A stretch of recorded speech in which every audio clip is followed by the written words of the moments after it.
你的設備需要維修嗎？我們提供免費診斷，我們上門取件和送件，無需致電或出行。維修前先發送報價，你確認後才繼續。簡單、透明、專業，連結在簡介裏。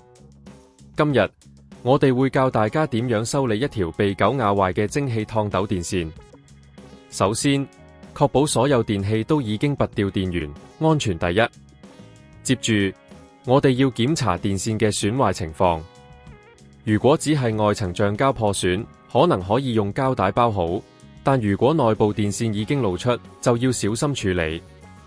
第一步，準備工具，包括電工膠帶、剪刀以及電焊工具。如果你對焊接唔熟悉，建議你尋求專業幫助，因為焊接不當可能會引起火災。第二步，剪開破損部位，清理乾淨受損嘅電線，確保焊接時唔會有任何雜物。然後將兩條電線剝開大約1寸，然後用焊接工具將電線連接好。記得用電工膠帶將焊接部位包好，避免漏電。第三步，檢查所有連接是否穩固。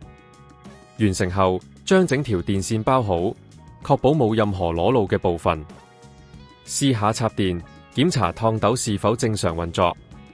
如果你發現自己無法修復，或者對修理過程有疑慮，我哋提供免費診斷服務，隨時可以聯絡我哋。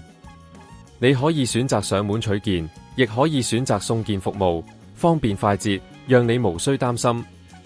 最後，維修前我哋會提供報價，確保所有費用透明，無隱藏收費，保持你嘅家居安全，確保所有電器正常運作，係我哋嘅責任。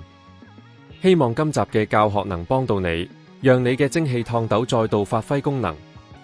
你的設備需要維修嗎？我們提供免費診斷，我們上門取件和送件，無需致電或出行。維修前先發送報價，你確認後才繼續。簡單、透明、專業，連結在簡介裏。